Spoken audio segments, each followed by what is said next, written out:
Oh, they got a rear tyre. That's a bit of wheel spin. What was that? 50 miles an hour wheel spin there. And Thank I'm you very on much. barely any throttle. In this video, we're at Electric Classic Cars again to drive this fascinating Type 2. Hopefully you've seen our previous video where we've had a look around inside some very interesting projects.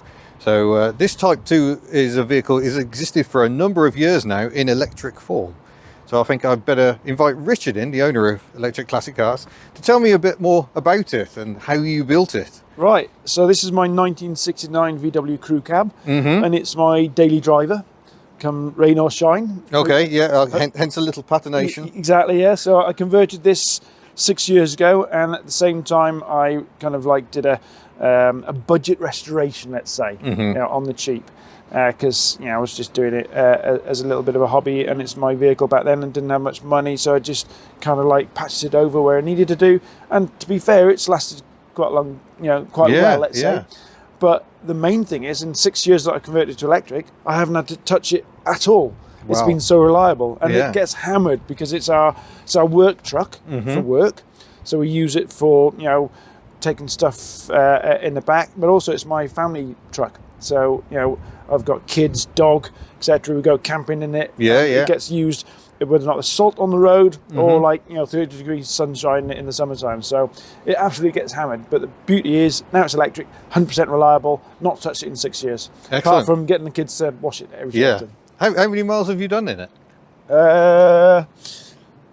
77,752. Gosh. So basically 78,000. Yeah, so it served as an excellent proof of concept as well. Yeah, absolutely. And I haven't had to change pads, brakes, nothing. And not touched this, literally, not even lying, not touched it in 6 years. Wow. It's just been 100% reliable and 78,000 miles of fantastic daily driving use, which is, again, why I convert classic cars to electric, because it allows me then to drive classic cars as daily drivers. Yeah, perfect. And if it was, petrol powered, I would have been I don't know how many man days over those 7 years or 6 years I would have spent tinkering and keeping it alive. But certainly lots of oil changes, filter belts, and spark plugs, tinkering around with gaps of points and things like that. Yeah. But no, get in, drive, enjoy. So what is the mechanical makeup now then? Right. So if you come around the side, it's probably getting easier to see.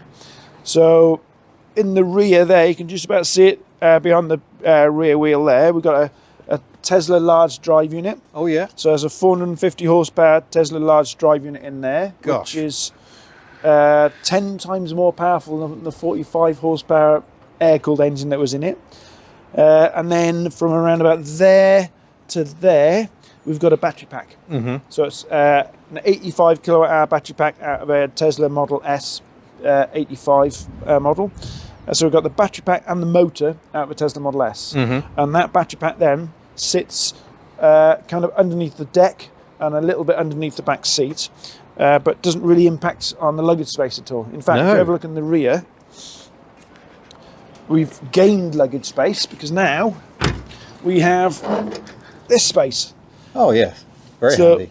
We've got radiators either side here, which keep the motor and batteries and everything cool. And this turns into a nice, warm, wet room for when we go surfing and stuff. We put the wetsuits in there, and by the time you got back to the campsite, it's all kind of dry. So it's a really practical, storage space. Blimey. And when I come to work, this is where my toolbox is going. Yeah, excellent. And a tow bar. Yep. As I say, we use it for the work stuff as well. So we put a car trailer on over there, and we tow up. Things like, Land Rovers up to the paint shop, and it gets used and abused. And when we go off to grab that handle there. Oh, there we go. Yep. We very mechanical. Go and get the stuff from the powder coaters and stuff. We'll just put it all in the back here. And you've got the wood there to help things slide. Beautiful. So when you put a pallet in, this wood helps it all slide in and out and protects the deck a little bit. So. Excellent. Was this a right-hand drive vehicle from new? Yeah, it's actually from South Africa. Oh, wow. The weird thing is, this was actually a rapid response bushfire fire engine. Blimey. So when I bought it... I think it's a bit more rapid now. Yeah, there's nothing rapid about it when it was petrol powered. But it did have a light on the top and a bell and a water bowser and stuff in it. Yeah. But obviously I didn't need that. No. But it's a right-hand drive South African fire truck, wow. apparently. So, but yeah. Yeah, and if we take a nose over here, we can see that the petrol filler has been replaced by a charge point. So no rapid charging on this one. So how long does it take to charge up? I don't know. In short, basically, the weird thing is so with petrol world, the question is always how long does it take to charge up, because everybody's used to driving until the car is like pretty much on the E, and then stopping and filling up, and like that's how everybody's mentality is for a journey: is a start, on route, and a destination, and you always like fill up your energy for a petrol en route. But with electric, you normally fill up at home, and maybe at your destination, and you hardly ever fill it en route. So I mean, I've had this for 6 odd years. It's got a 5 kilowatt charger in, which is very slow, but I've never found that I've ever needed to charge up en route, because 95% of your charging is done at home, 5% is done at destination. So when you get to the campsite, or when you get to work or whatever, or Tesco's, you put on charge there, but you always start off with a full tank of fuel. So how long does it take to charge? No idea. Basically, how long does it practically take to charge? You get home, stick it in the charge port, and go and get on with the rest of your life. And in the morning, brilliant. You come back and it's charged up. Yeah. So excellent. Right, let's take a look inside this car, because it's got a few treats in there as well. So yeah, it's a crew bus, so it's got 6 seats, just about going on. Looks fairly normal until you sort of hop in and pop the ignition on. I like the fact it's always, is that to indicate it's now live? That's just a joke. Yeah. Yeah. I got the oil light to light up to tell you the car's on. That's going to make me panic. And then a touch screen. Yeah, so you put it in D for drive, R for reverse. And I don't use this system in the customer cars, but at the time I wanted something that allowed me to do programming. So I can go in the touch screen there and go and change some of the parameters. So if I go into the parameters here, I can change the regen levels, maximum power. So we're only at 340 horsepower. I can put up to 450 horsepower. But looking at the road surface, I think that'll be enough. I think it'll be enough. So I put this system in because I wanted to be able to tinker around stuff, but I don't do that with customer cars. It's all just embedded in the back. Yeah. But the other thing is, your fuel gauge now is your state of charge meter. Oh wow! So that tells you how much energy. We've got a full tank. Nearly full. Yeah. Nearly full. Yeah. So, and then we've got the interior mirror. With all sorts of goodies in it as well. Yeah, it's got a forward-facing camera that records. It's got a reversing camera, navigation, sat nav, and stuff like that. And it's quite cool. In the daytime, although you can see the screen, in the daytime you can actually see. I can see exactly what's behind us. And the brick wall. At night time, it switches off after 10 seconds of you not using it. It switches off, so it goes completely black. So it's like a normal mirror then.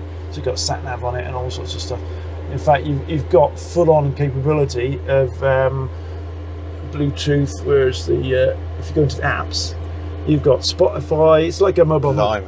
It's amazing. So overall, a very different vehicle to how it was then. Oh yeah, very practical. Yeah, and very fast.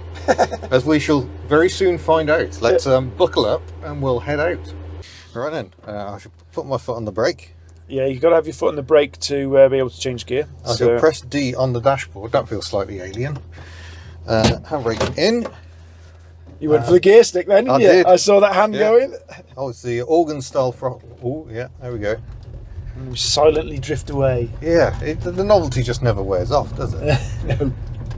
Certainly doesn't wear off when you're driving it in the summertime and overtaking motorbikes and thinking. Yeah. You just see the heads in the background going, what's going on there? There's actually quite a bit of road noise, isn't there? So you still got plenty of sound. Oh, strong on the regen. Oh yeah. That's one pedal driving right there. Yeah. Well, that's the thing. You hardly ever use the brake. Do you actually have issues with the brakes seizing up? Or? Yes. Strangely enough, that's just started to happen recently. I think I've got a brake master cylinder that's started to seize up. So strange you should say that, but yeah, 6 years of non-use, I think it's starting to complain a little bit. Because you're right, it's like single pedal driving. Yeah. Again, it's one of the things I love actually. All the more impressive, of course, it's rear wheel drive, so it's having to regen through the rear wheels. You don't want it too strong on the rear because it'll be like pulling up the handbrake. Yeah. But if you go left in Oh, that's going to take some getting used to. Yeah. But the thing is, you very quickly get used to it, and Yeah. then you realise how much of a chore it is to lift your foot all the way over from the accelerator, all the way to the brake, and then have to press that down. Oh, it's You break not a just sweat. that. It's the waste of braking in a normal car. It's just like, here I'm chucking a few volts back in the battery, but in a normal car you're just making heat. Well, now we put power steering in it as well. My wife could drive this really easily, and does quite regularly when she goes out with her friends mountain biking. And it's made it a real easy to drive vehicle and practical. With Yeah. power steering, enough power to get you out of trouble and keep up with modern traffic, and the reliability. So I love this guy. I mean, it just, as I say, it gets hammered and abused by us, but it's just keeps on trucking. Oh, it's nice to finally drive it, having known about it for so long. I mean, it's still got the boat-like. I was going to say, yeah, it's a bit. You still have to keep. I mean, we got a side wind as well today, so it'll keep you on your toes. So everything else is still feels like a classic car in here. But obviously, you know, it's just got the electric drivetrain in the back. Oh yeah, here we go. That's feeling lively already. Whoa. Oh, they got a rear tyre. That's a bit of wheel spin. What was that? 50 miles an hour wheel Yeah, spin there. and Thank you I'm very on much. barely any throttle. You got to respect the power. Yeah, jeepers. Yeah, there's not even a limited slip diff in the back, so One tyre fires. one tyre fire. Yeah, exactly. Although I find with the amount of instant torque on this, it seems to catch even an open diff. It seems to catch both tyres if you try, but don't try. No, I'm not going to try. Not in the wet. Have to be a bit careful along here. This is the stretch of road where I got done for speeding in a Chrysler PT Cruiser. I used to have a PT Cruiser years and decades ago. You're holding on in the back.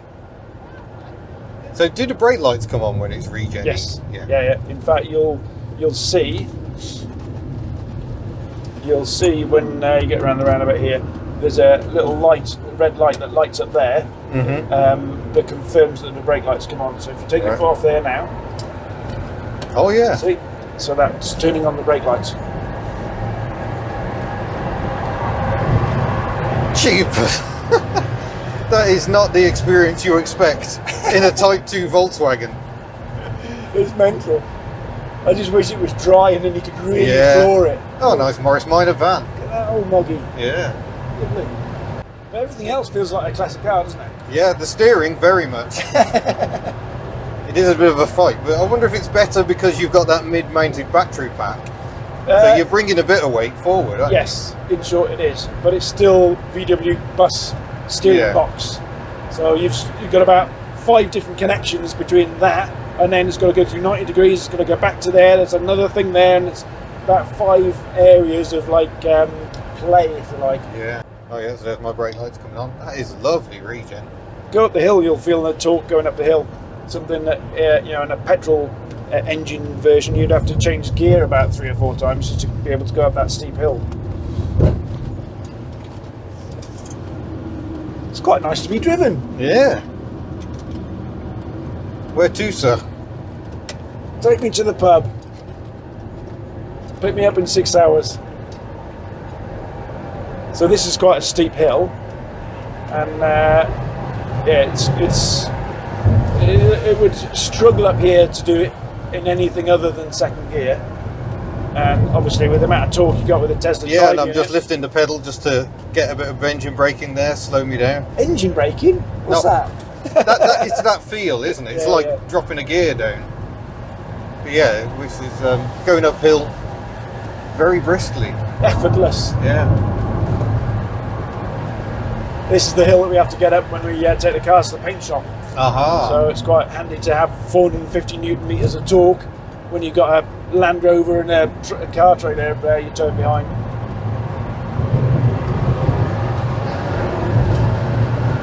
I'm glad I got this handle here, Ian. Yeah. The old Jesus handle.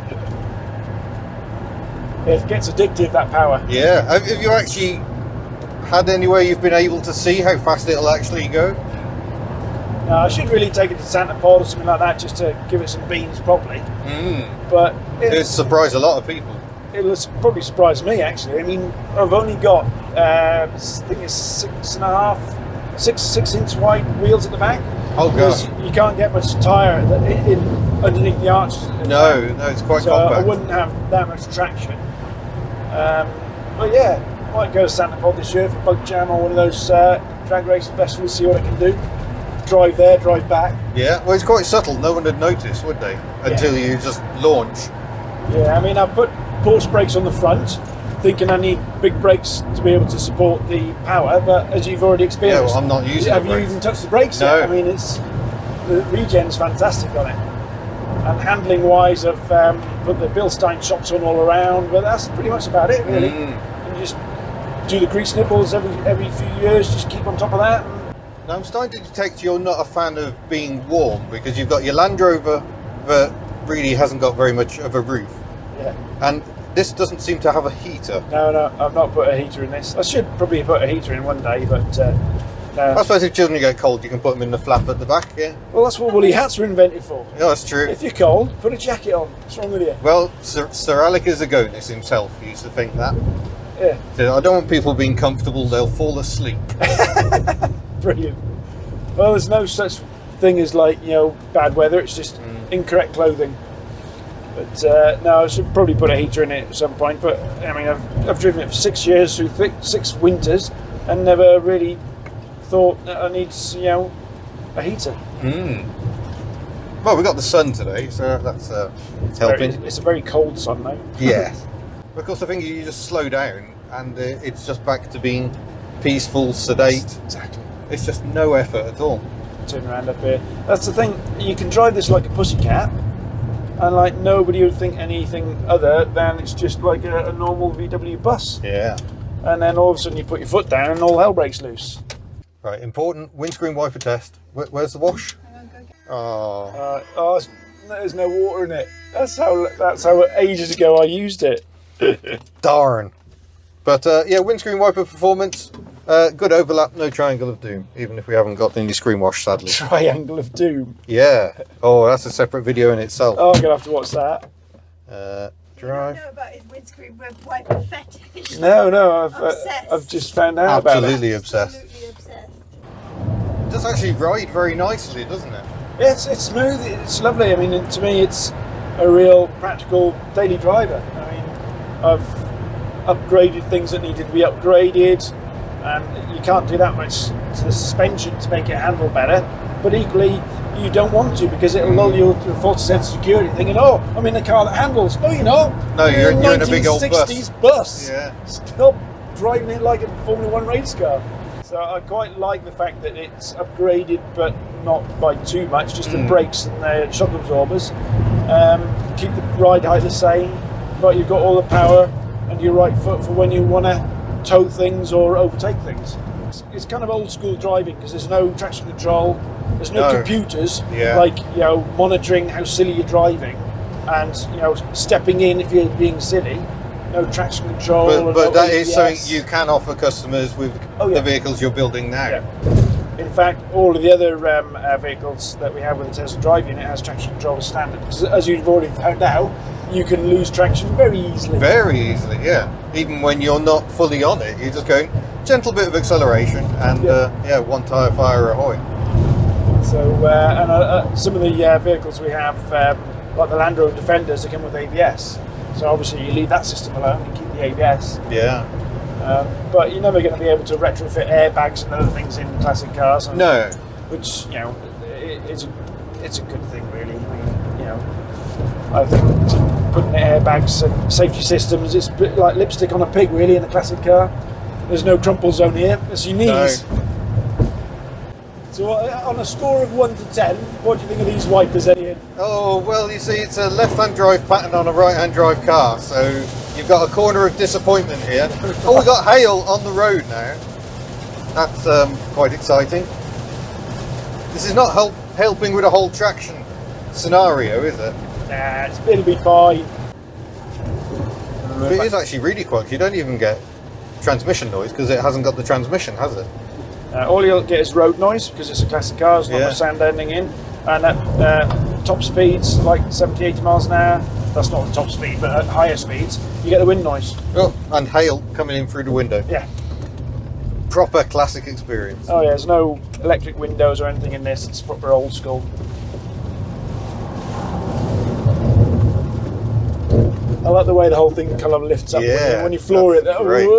Up comes the front. So we've been driven indoors by the weather somewhat, but it's rather exciting out there. But rather exciting in here as well. That is a very interesting vehicle. Even turned down to just 300 odd horsepower. Very, very exciting. If only we'd had a bit more traction. But yeah, it just drives so well. You just did one pedal driving. Makes so much sense. A really, really good conversion. Don't forget, you can check out the Electric Classic Car guys on their website, on the Vintage Voltage TV program on Quest, if you can get that in your country, and on various social medias. They're always posting up little tidbits about what they're getting up to. But yeah, thank you very much for watching. Don't forget, you can head to the Hubnut store if you'd like lovely merchandise. But otherwise, I'll see you in a future video. Farewell. Oh, clever.